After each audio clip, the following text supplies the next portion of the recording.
আসসালামু আলাইকুম রহমতুল্লাহ। সুপ্রিয় দর্শক, পিনাকি ভট্টাচার্যকে গালি দিয়ে এবার কঠিন বিপদে পড়েছে মির্জা আব্বাস। মির্জা আব্বাসের রাজনৈতিক কেরিয়ার শেষ হয়ে যেতে পারে।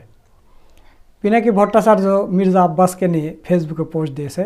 সেই পোস্টটা আপনাদের পড়ে শোনাবো এবং বিশ্লেষণ করলে আপনারা বুঝতে পারবেন যে মির্জা আব্বাসের কি অবস্থা হতে যাচ্ছে। তো দর্শক, পিনাকিকে যখন গালি দেওয়া হলো, মির্জা আব্বাসের পক্ষ নিয়ে কিন্তু বিএনপির কেউ বা বাংলাদেশের এমন কোনো মিডিয়া নেই যে মির্জা আব্বাসের পক্ষ নিয়ে পিনাকিকে গালি দিয়েছে, না কেউ দেয়নি বা এটা সমর্থন করেছে, কেউ করেনি। কিন্তু মির্জা আব্বাসের বিরুদ্ধে কিন্তু অনেকেই কথা বলছে, আমরাও কথা বলেছি। তো পিনাকি ভট্টাচার্যকে এইভাবে প্রকাশ্য গালি দেওয়া এটা মির্জা আব্বাসের ঠিক হয়নি, তার চরম মূল্য দিতে হবে।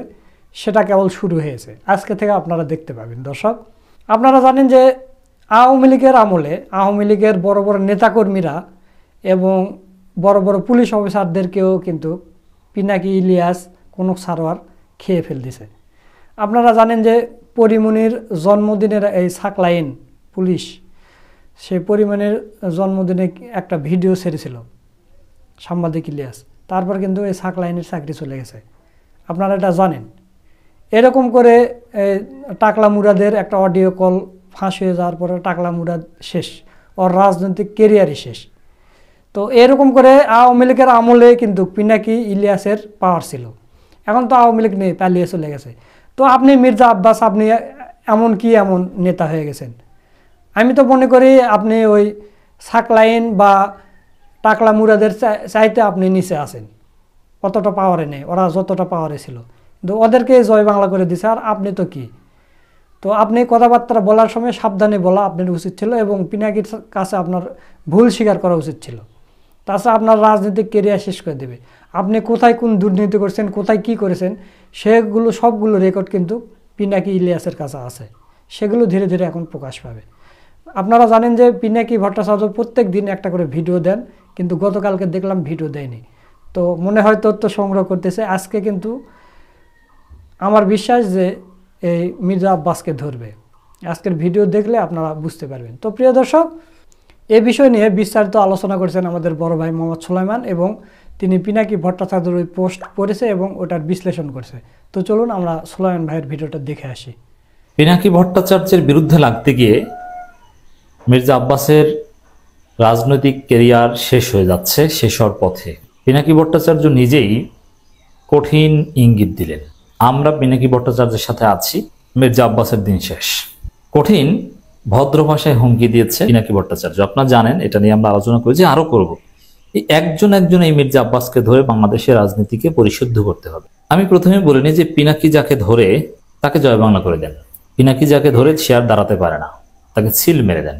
তা পিনাকি মানে শুধু পিনাকি না ভাই, পিনাকি মানে ইলিয়াস, কনক সরোয়ার, আমরা তো আছি। অতএব এই পিনাকি ভট্টাচার্যরা যাকে ধরে, সে হাসিনাই টিকতে পারে না। হাসিনাকে ধরেই একেবারে প্যাকেট করে জয় বাংলা করে দিয়েছেন। ধানমন্ডি 32কে জয় বাংলা করে দিয়েছেন, যেটা কেউ পারেনি, যেটা পাকিস্তান কিংবা সেই 75-এর বিপ্লবীরাও পারেনি 15ই আগস্টের, কিন্তু পিনাকিরা পেরেছেন।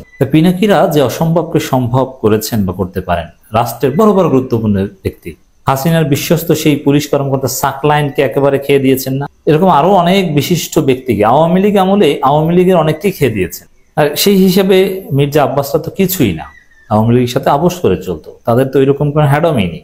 তো দর্শক, আমি বিশ্বাস করি পিনাকি ভট্টাচার্যের বিরুদ্ধে লেগেছেন মির্জা আব্বাস, যে গালি দিয়েছেন, নিচু পরিবারের সদস্য, শুয়োরের চাইতে অধম, কুকুরের চাইতে অধম, এবং টাকার জন্য এইসব কাজ করে, ভারতের দালাল, লাগলে বল আমরা টাকা পয়সা দিব, কিন্তু আমাদের বিরুদ্ধে বলিস না, চান্দা উঠেই টাকা দিব, টাকা দিবে তাও নিজের ব্যাংক থেকে দিবে তা বলতে পারছে না, চান্দা উঠাই দিবে। আর এই জবাব আমি দিয়েছি যে আসলে টাকার জন্য ভিডিও বানান না, আর টাকা ইনকাম পিনাকি ভট্টাচার্য করেন না বা করতে পারেন অধিকাংশ ক্ষেত্রে। এবং পিনাকি ভট্টাচার্যের যে কন্টেন্ট, তাতে তার মনিটাইজেশনই হয়তো বা চ্যানেলের নাই, থাকার কথা না।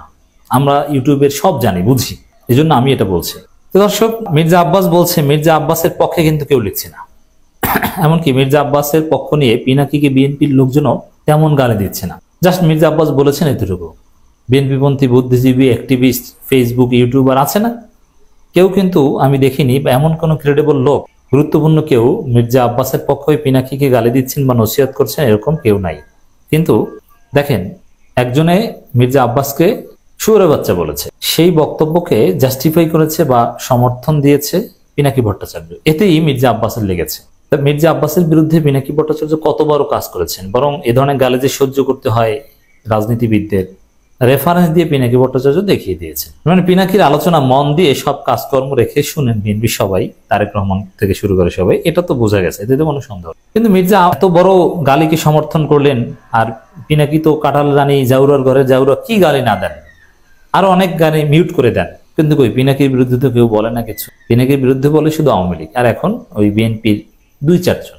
কিন্তু মির্জা আব্বাসের পক্ষ হয়ে পিনাকিকে কেউ বলছে না। এর মানে জনগণের কাছে মির্জা আব্বাস অলরেডি পরাজিত। তা আমি আগেই বলেছিলাম আগের আলোচনায় যে এই মির্জা আব্বাসকে পিনাকি ভট্টাচার্য ছাই দিয়ে ধরবে নিশ্চিত। মির্জা আব্বাসের ব্যাংক কেলেঙ্কারি, আন্দোলন, খেদার কেলেঙ্কারি, আওয়ামী লীগের সাথে দালালি, বিভিন্ন প্রমাণ, ভারতের সাথে দালালি, বিভিন্ন প্রমাণ, এগুলো সামনে আসবে। হ্যাঁ, এবার পিনাকি ভট্টাচার্য নিজেই সে ইঙ্গিত দিয়েছেন। এখন আমি নিশ্চিত যে পিনাকি ভট্টাচার্যের এই ফেসবুক পোস্ট দেখে পিনাকি দাদাভাই পিনাকি এই শিরোনামে যে তার ফেসবুক পেজ, সেখানে তিনি ঘোষণা দিয়েছেন, বক্তব্য দিয়েছেন, ফেসবুক পোস্ট দিয়েছেন। এই পোস্ট দেখে মির্জা আব্বাস নিশ্চিত ভয় পেয়েছেন এবং তিনি অনুতপ্ত হচ্ছেন যে কি জন্য যে এই পিনাকির সাথে লাগতে গেলাম, গালি দিচ্ছি দিক, আমি চুপ থাকতাম, এখন তো আমার পলিটিক্যাল ক্যারিয়ারেই 12টা বাজিয়ে দিচ্ছে।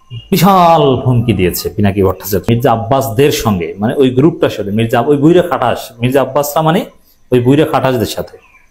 মির্জা আব্বাসদের সঙ্গে আমাদের বিরোধটা অনিবার্য ছিল। জুলাই আগস্ট বিপ্লবের মধ্যে দিয়ে যেই নতুন বাংলাদেশ গড়ার স্বপ্ন আমাদের তরুণ প্রজন্ম দেখছে, সেই নতুন বাংলাদেশে মির্জা আব্বাসদের রাজনৈতিক নেতৃত্ব মূল্যহীন হয়ে পড়েছে। যেই বয়সে অবসরে যাওয়া উচিত, সেই বয়সে তার চাইতে অল্প বয়সী লোকদের সাথে দ্বৈরথে লিপ্ত হওয়ার চেষ্টা করাটা নিরেট বোকামি। এর মানে মির্জা আব্বাস বোকার স্বর্গে বাস করছেন। এই বোকামির মূল্য দিতে হবে মির্জা আব্বাসকে।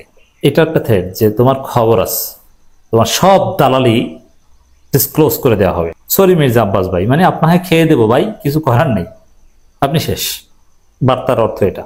আপনার রাজনীতি থেকে অবসরটা গৌরবময় হতে পারতো, আনন্দময় হতে পারতো, আপনি লজ্জা আর অপমানের সঙ্গে বিদায় নেবেন। মানে পিনাকি সেই ঘটনা ঘটাবে, কি আর করার, কাউকে শয়তানে কখনো কখনো লাড়ে চারে। এর মানে মির্জা আব্বাসকে শয়তানে লাড়ে চারে, মির্জা আব্বাসের রাজনৈতিক কেরিয়ার শেষ। কি করতে গিয়ে কি হয়ে গেল। তো এখন অন্যান্য যারা বুইরা খাটাস আছেন, মির্জা ফখরুল থেকে শুরু করে, তাদের জন্য এটা একটা বার্তা যে চালাকি করতে গেলে মির্জা আব্বাসকে যেরকম খেয়ে দিবেন, দেখবেন যে কিভাবে খেয়ে দেয়। মির্জা আব্বাসের ইমেজ, মান, সম্মান কতটা নিচে নামায় পিনাকি ভট্টাচার্য, ইলিয়াস কনকরা। জাস্ট ওয়েট অ্যান্ড সি, আমাদের মাধ্যমে সেগুলো একেবারে ডিটেইলস এরকম ব্যাখ্যা সহ শুনতে পাবে। মির্জা আব্বাসের দিন শেষ, পিনাকি খেয়ে দিচ্ছেন। দর্শক, আপনারা সোলাইমান ভাইয়ের ভিডিওটা দেখলেন, তো সব মিলে আজকের ভিডিওটা আপনাদের কাছে কেমন লেগেছে তা অবশ্যই কমেন্ট করে জানিয়ে দেবেন, এবং মির্জা আব্বাস সম্পর্কে আপনাদের মতামত কি সেটাও কমেন্ট করে জানিয়ে দেবেন। একথা বলে আজকের ভিডিও এখানে শেষ করছি। সকলকে ধন্যবাদ। আসসালামু আলাইকুম ওয়া রাহমাতুল্লাহ।